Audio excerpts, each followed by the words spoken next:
Good morning children.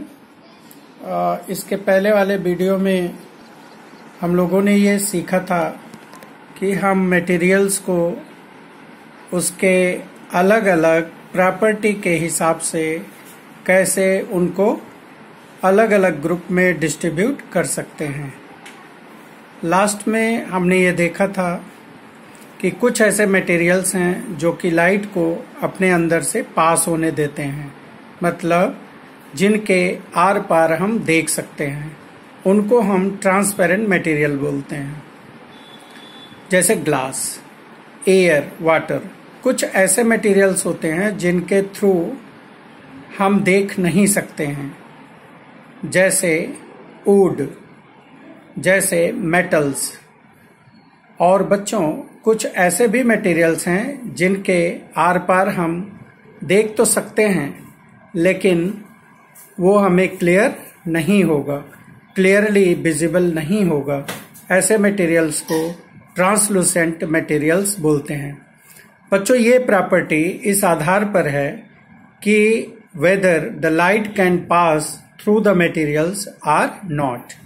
अब question ये आता है, आप एक टॉर्च लो और अपने हथेली से टॉर्च के जो ऊपर हेड है उसको आप बंद कर लीजिए। नाउ ऑन द टॉर्च आप क्या देखते हैं? आपके हाथ के ऊपर आप देख रहे हैं जो लाइट है, जो प्रकाश है, वो निकलता है। तो हम ये कह सकते हैं कि हमारा जो हाथ है वो लाइट को पास होने देता है, बट पूरे ढंग से नहीं, पूरे तरह से नहीं। बट जो ब्लड सेल्स होती हैं वो लाइट को स्कैटर करती हैं, जिसके वजह से जो लाइट है, टॉर्च की लाइट है, वो हाथ के ऊपर से धीरे धीरे डिम फॉर्म में निकलती हुई दिखती है। बच्चों, हम मटेरियल्स को क्लासिफाई क्यों करते हैं, ग्रुपिंग क्यों करते हैं?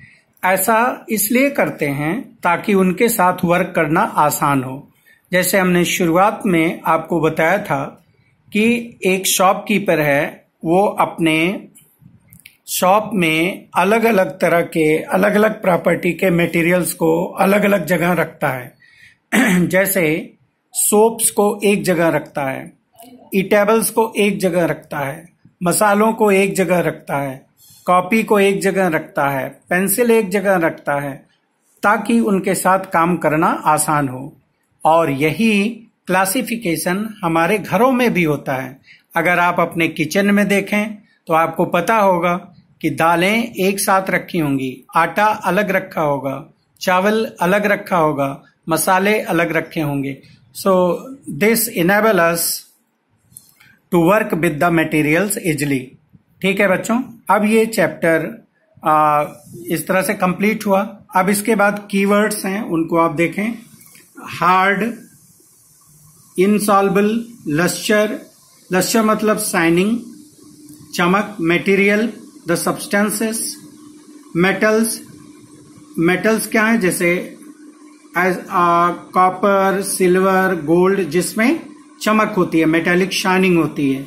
ओपैक, जिनके आर पार हम देख नहीं सकते हैं। रफ, खुरदरा। सॉल्युबल, जो कि वाटर में मिलाने पर डिसअपीयर हो जाए। ट्रांसलूसेंट, जिनके आर पार हम देख तो सकें लेकिन क्लियरली नहीं। ट्रांसपेरेंट, जिनके आर पार हम क्लियरली देख सकते हैं। आप इन वर्ड्स को अपनी कॉपी में लिखेंगे विद एक्सप्लेनेशन कि इनका मतलब क्या है। इसके बाद बच्चों आप समरी पढ़ेंगे। समरी के बाद हम सीधे आएंगे एक्सरसाइज क्वेश्चंस पर।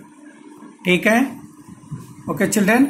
हाँ, तो इसमें जो फर्स्ट है वो है name 5 objects which can be made from would. तो बहुत सारी चीजें वुड से बनती हैं, तो इनमें से कोई 5 चीजें आप लिखेंगे। जैसे डोर है, विंडोज है, पेंसिल है, चेयर है, टेबल है। तो इस तरह से और भी चीजें आप इंक्लूड कर सकते हैं।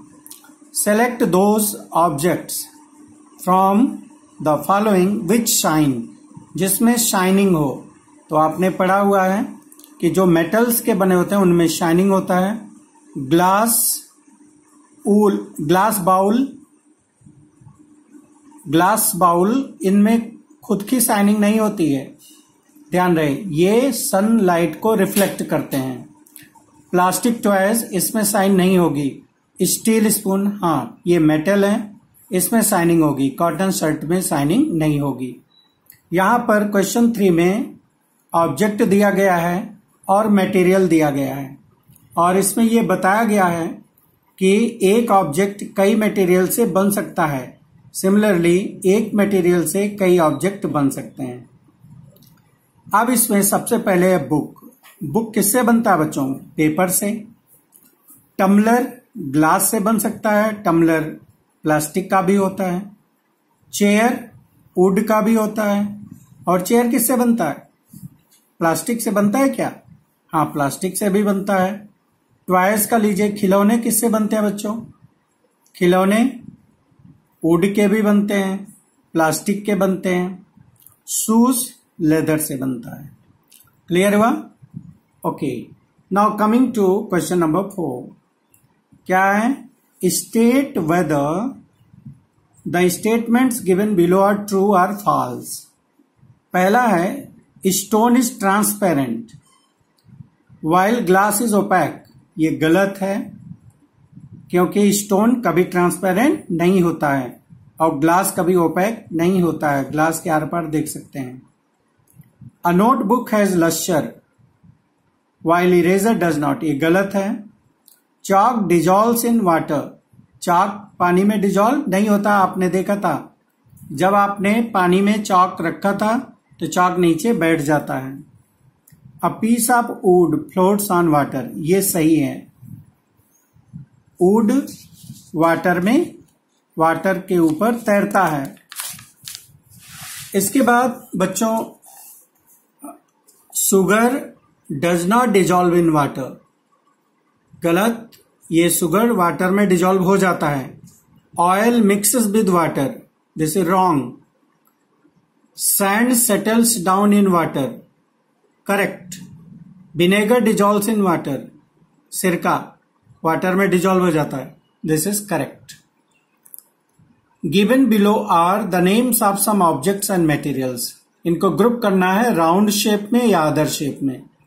और दूसरा, ईटेबल्स हैं कि नॉन ईटेबल। तो पहले एक तरफ लिख दीजिए राउंड शेप और दूसरी तरफ अदर शेप। तो वाटर कहां रखोगे? वाटर ड्रॉप्स जो होंगी वो राउंड शेप होंगी। बास्केटबॉल, हालांकि बास्केटबॉल बॉल तो राउंड शेप में आएगा। ऑरेंज राउंड शेप में आएगा। शुगर अदर शेप में। ग्लोब राउंड शेप में। एप्पल राउंड शेप में। और अर्थन पिक्चर, अर्थन पिक्चर ये नीचे वाला पार्ट उसका राउंड होता है तो ये राउंड में आएगा। Eatables non eatables, water eatables में रहेगा। ऑरेंज इटेबल्स में, शुगर इटेबल्स में, एप्पल इटेबल्स में, बाकी नॉन इटेबल्स में। List all items known to you that floats on water. जो पानी में तैरते हैं, तो कौन से ऑब्जेक्ट हैं जो पानी में तैरेंगे बच्चों? कौन से? हाँ yes, plastic, paper, cotton, wood, ये सब तैरते हैं। Check and see if they will float on oil and kerosene और kerosene. Yes, they float on oil and kerosene also. Find the odd one out from the following. इसका मतलब ये हुआ कि अगर आप इन सबको देखेंगे तो ये सब किसी न किसी तरीके से एक जैसे हैं, बट इसमें कोई एक होगा जो और दूसरे से डिफरेंट है बच्चों। तो आपको यही यहां से पिक आउट करना है जो सबसे डिफरेंट हो, ऑड हो। ऑड मतलब सबसे अलग हो, जैसे chair, bed, table, baby, cupboard. अब यहां बेबी आ गया, बच्चा, तो ये तो अलग हो जाएगा। बाकी सब ये लकड़ी से बने हुए हैं, ऑब्जेक्ट्स हैं, ये लिविंग है। रोज, जास्मिन, बोट, मैरीगोल्ड, लोटस। अब यहां आप देखो तो ये सारे फ्लावर्स हैं, बट बोट इज डिफरेंट, तो बोट को अलग करेंगे। Aluminium, iron, copper, silver, sand, अब आप देखिए, एल्यूमिनियम, आयरन, कॉपर और सिल्वर, इन सब में शाइनिंग होती है, ये सब मेटल्स हैं, है कि नहीं। लेकिन सैंड में शाइनिंग नहीं होगी, ये नॉन मेटल है, कंपाउंड है। Sugar, salt, sand, copper sulphate. अब आप देखिए, शुगर और साल्ट ये वाटर सॉल्युबल है, कॉपर सल्फेट भी वाटर सॉल्युबल है, सैंड वाटर इनसॉल्युबल है, यहां सैंड अलग हो जाएगा। तो इस तरह से बच्चों आप इस एक्सरसाइज को अपने कॉपी में करेंगे, ठीक है, और वर्क को पूरा करेंगे, हमें व्हाट्सएप ग्रुप में इन्फॉर्म करेंगे कि आपने कार्य को कर लिया है, ठीक है। और फिर आपका कल इसी चैप्टर का टेस्ट होगा, तो आप इस चैप्टर को अच्छे ढंग से तैयार कर लेंगे। क्लियर? Thank you.